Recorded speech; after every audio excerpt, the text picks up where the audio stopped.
Hello, welcome to my channel. I hope you enjoyed today's video. I'm painting Windsor Round Tower at Windsor Castle. I have my sketch on 140-pound watercolour paper and I'm using watercolours to paint this. I could have used acrylics, but I thought I would prefer watercolours because they are slightly transparent and I can build up the colour. And the first thing I'm doing is painting in the sky. And I want a sky that's blue, but that has clouds in it. So I paint on the blue wash and then use paper towel, crunched up paper towel, to blot out the cloud. A better way of doing this would have been to put the sky on first and then put my sketch on top of that. But I didn't, so I have to paint around things like the flag and the top of the castle, because I don't want the blue to inform the other colours that I'm putting on. I want a fairly light top to this castle, and the blue would take that away. So I have to paint round things. I expect other people have different ways of doing this. This is the way I found works best for me. And I am not a professional artist. I just love to paint, and I share my painting experience. I've had these watercolor paints so long I just don't remember what colors they are, but I think this is French ultramarine blue, or it could be cobalt, but I think it's French ultramarine blue. It's a slightly darker blue, and I find it makes a good sky. And the blotting technique works very well for clouds. I looked up photographs of Windsor Castle on Google Images, and I thought it was lighter than it actually is. It's sort of a brownish colour, reddish brownish colour, and I used yellow ochre, and I think it was quite effective actually, although I ended up with a castle that was paler, and I had to go in later and use raw sienna over the top, and I used purple for the shadow. And I think that worked quite well. I was happy with the outcome anyway. I like this technique of putting on a wash of colour and then outlining everything with a micron black archival pen. It brings everything into focus, and you only have to use a little when you're doing the brickwork. This castle is made of bricks. And I think it's made of bricks. Anyway, when I looked at the photograph, I thought it looked like bricks. It could be stone, I don't know really. But anyway, they were quite small, brick-like things. And so I used the pen to outline a few of those in each section of the wall. And I thought that looked good. I was happy with it. This castle, the site of it was chosen by William the Conqueror, who was like a French cousin of the English royal family. And he chose a Saxon hunting ground, which makes sense when you think he had an army to feed, didn't he? And you've got to feed them something. And I think we had a lot of deer or maybe bears. I don't know what they ate. But anyway, he chose a Saxon hunting ground for the castle. And it's a very, very old, over 1,000 years. When was William the Conqueror? I can't remember, but it was about 1,000 years or so ago. Probably 11 or 1200 when I come to think of it. I think it was after the Romans. And didn't he beat Harold in a battle in 1066? There you go. That gives us a good date. We'll use 1066.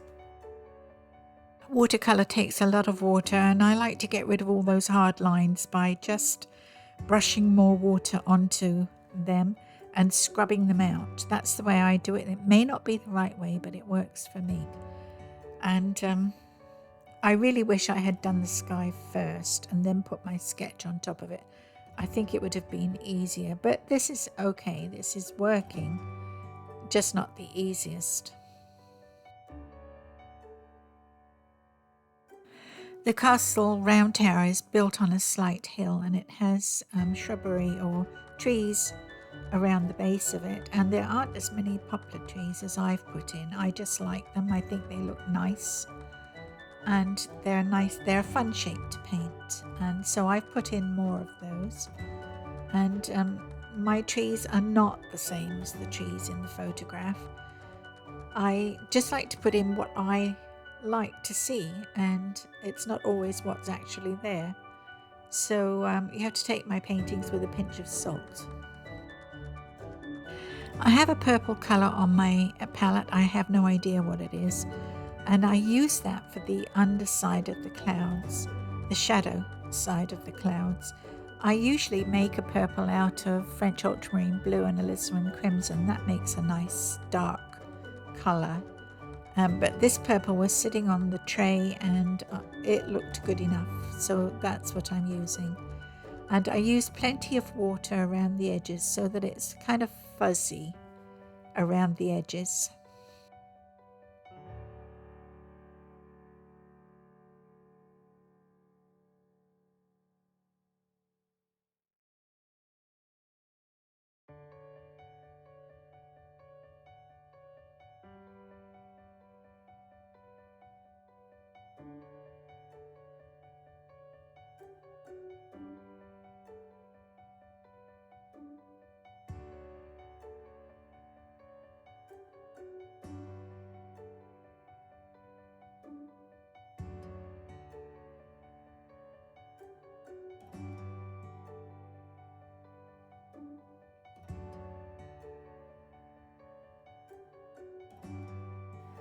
You have to put those side shadows in to make the roundness of the tower, and I didn't do it strongly enough in this video, so I actually put deeper shadows using purple after I'd finished the video, and I don't have a photograph of, or I don't have a video of me doing that, but you can see it in the photograph in the thumbnail at the beginning and the end of the video.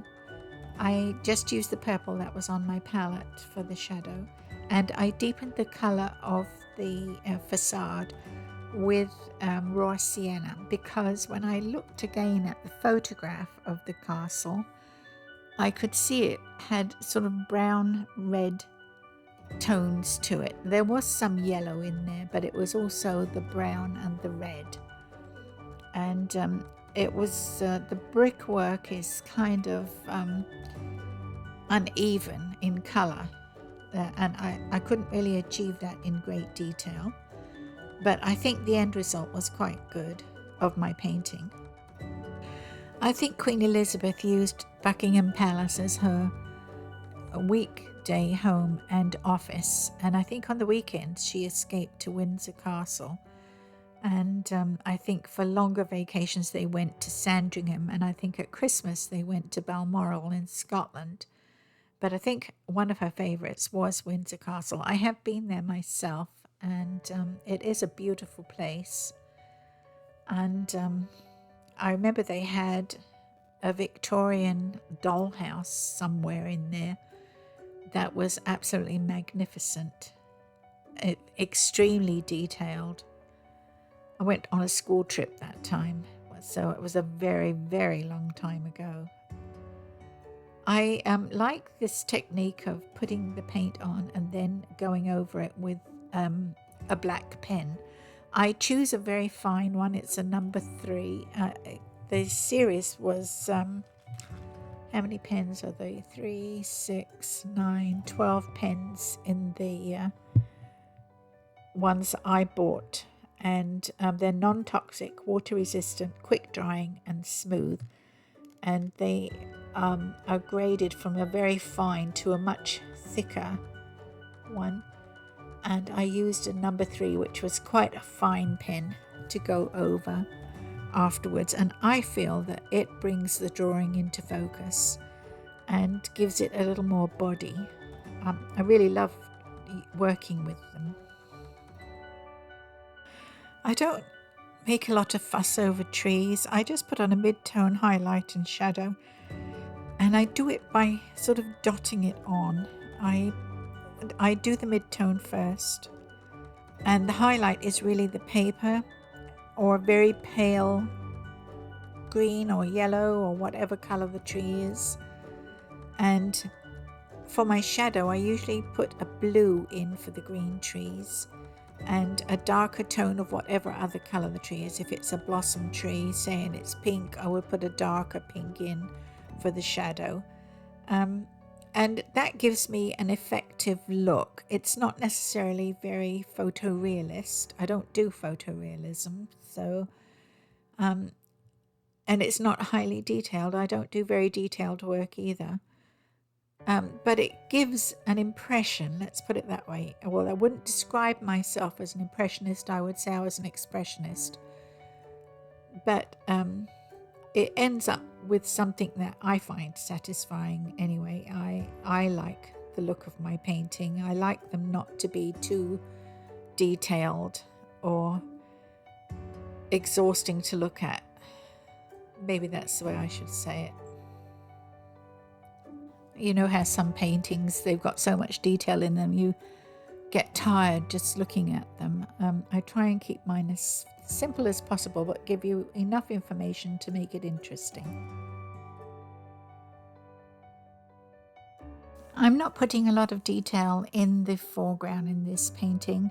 The castle, the round tower, is the star of the show, and that's where I want your eye to go.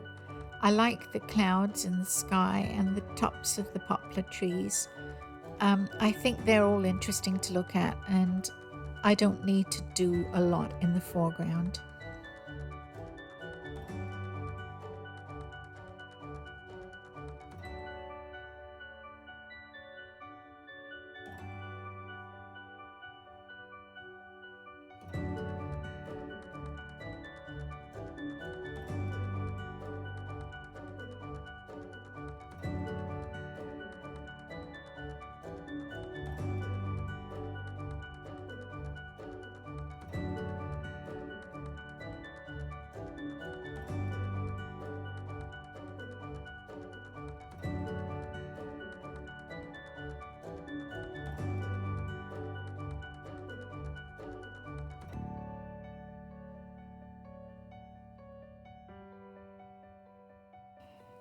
I'm painting the flag, which is called the Union Jack, and it's the Cross of St. Andrew of Scotland, the Cross of St. George of England, and the Cross of St. David of Wales. And I don't know how Northern Ireland is represented, or if it's represented at all in the flag, but it's a red, white and blue flag, and it's flowing in the wind. And I don't know how I'm going to get red, white and blue in the flag altogether, so there's just a tiny dot of each colour.